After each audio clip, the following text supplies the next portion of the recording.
ଜୟ ଜଗନ୍ନାଥ ସମସ୍ତଙ୍କୁ ମୋର ନମସ୍କାର। ଆଇ ହୋପ ସମସ୍ତେ ଭଲ ଥିବେ। ମୁଁ ମଧ୍ୟ ସୂର୍ଯ୍ୟକାନ୍ତ ଦୁବେଇରେ ଭଲ ଅଛି।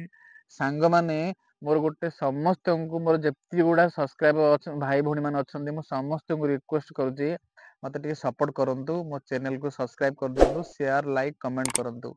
କାରଣ ମୁଁ ଟିକେ ବ୍ଲଗରେ ଆସିପାରୁନି, କାରଣ ମୋତେ ବେଶୀ ଏଠି ମାନେ ମୋତେ କମ୍ପାନୀ ତରଫରୁ କମ୍ ଟାଇମ୍ ମିଳୁଛି। ମୁଁ ଯେତିକି ଟାଇମ୍ ମିଳୁଛି ସମ୍ ଟାଇମ୍ରେ ମୁଁ ସେତିକି ଗୁଡ଼ାକ ଭିଡ଼ିଓ ଆପଣମାନଙ୍କୁ ପୋଷ୍ଟ କରିପାରୁଛି।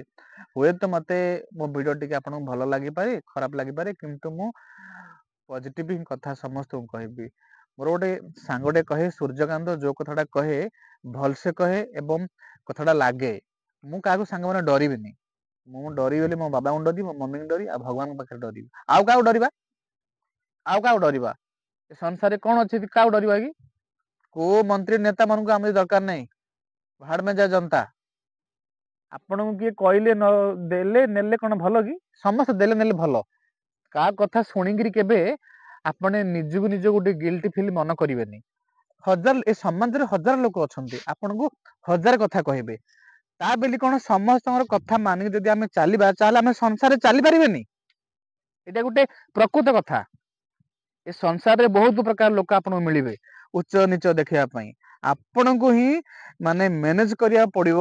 ଆମେ ଭଲ ମଣିଷ କେମିତି ହେବା, ପାଞ୍ଚରେ କେମିତି ଭଲ ମଣିଷ ହେବା, ଏ ସମାଜରେ କେମିତି ଚାଲିବା, ନିଜକୁ ନିଜ ସ୍ଥାୟୀ କରିବାକୁ ପଡିବ। ପ୍ରଥମ ଷ୍ଟେପ ହଉଛି ଜୀବନରେ କେବେ କରଜ ହେବେନି, କାହାର ଧାର ଉଧାର କରିବେନି। ଦ୍ୱିତୀୟ କଥା, ଅନ୍ୟର କଥା କେବେ ଶୁଣିବେନି। ତୃତୀୟ କଥା, ବାପା ମାଙ୍କର ସେବା କରୁଥିବେ। ଆଉ ଚତୁର୍ଥ କଥା, ପାଠ ଭଲସେ ପଢିବେ। କାରଣ ଗୋଟିଏ ସ୍ତମ୍ଭ ହଉଛି ପାଠ, ଯିଏ ମଣିଷକୁ ଉଚ୍ଚ ସ୍ତରକୁ ନେଇପାରେ। ଆଉ କୌଣସି ଶକ୍ତି ନେଇପାରେ? ତମେ ଭାବୁଛ କି ଟଙ୍କା ପଇସା ଦେଇକି ମୁଁ ଉନ୍ନତି ହେଇଯିବି ବୋଲି? ନାହିଁ। ଲକ୍ଷ୍ମୀ ଏବଂ ସରସ୍ୱତୀଙ୍କର ଝଗଡା ହେଲା ପରେ ସରସ୍ୱତୀ କହିଲେ ମତେ ଧରିଲେ ଲକ୍ଷ୍ମୀ କି ପାଇବୁ। ଲକ୍ଷ୍ମୀ କଣ କହିଲେ? ମତେ ଧରିଲେ ସରସ୍ୱତୀକୁ ପାଇବୁ। କିନ୍ତୁ ଏଟା ଭୁଲ କଥା। ଯେତେବେଳେ ବିଷ୍ଣୁଙ୍କ ପାଖରେ ଦମ୍ବସ୍ତର ବସିଲେ, ସେପଟେ ସରସ୍ୱତୀଙ୍କୁ ପାଇଥିଲା ବୋଲି ବିଦ୍ୟା ହାସଲ କଲା ବୋଲି ଆପେ ଆପେ ଲକ୍ଷ୍ମୀ ଆସିଲା।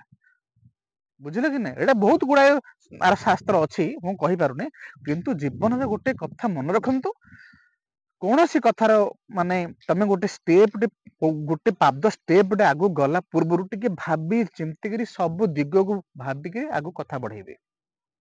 ବହୁତ ଗୁଡାଏ ଲୋକ ଅଛନ୍ତି ଆପଣ ମାନଙ୍କର ଉନ୍ନତି ଦେଖିକିରି ବହୁତ ଥଟ୍ଟା ମଜା କରିବେ, କମେଡି ପାସ୍ କରିବେ, ହାସ୍ୟ କରିବେ। ତା ବ୍ୟତୀତ ତମେ ସେଟା କେବେ ହେଲେ ରିଆକ୍ଟ କରିବନି। ଏ ସମାଜରେ ବହୁତ ଗୁଡାଏ ଲୋକ ଅଛନ୍ତି ମାନେ ଡ୍ୟାମେଜ କରିବା ପାଇଁ। ସବୁ କଥାକୁ talking for ignore. Only one this for men. I talked to you before in the taking. ଫ୍ୟୁଚରକୁ ଦେଖ, ବର୍ତ୍ତମାନକୁ ଦେଖନ। ଫ୍ୟୁଚର ଦେଖିବ। ବର୍ତ୍ତମାନ ତ ଯାହା ତ ବିତିଗଲା ବିତିଗଲା। ଫ୍ୟୁଚରରେ କଣ କରିବା ଦରକାର ହେଲା, ମୁଁ ସମସ୍ତଙ୍କୁ କହୁଛି ଜୟ ଜଗନ୍ନାଥ।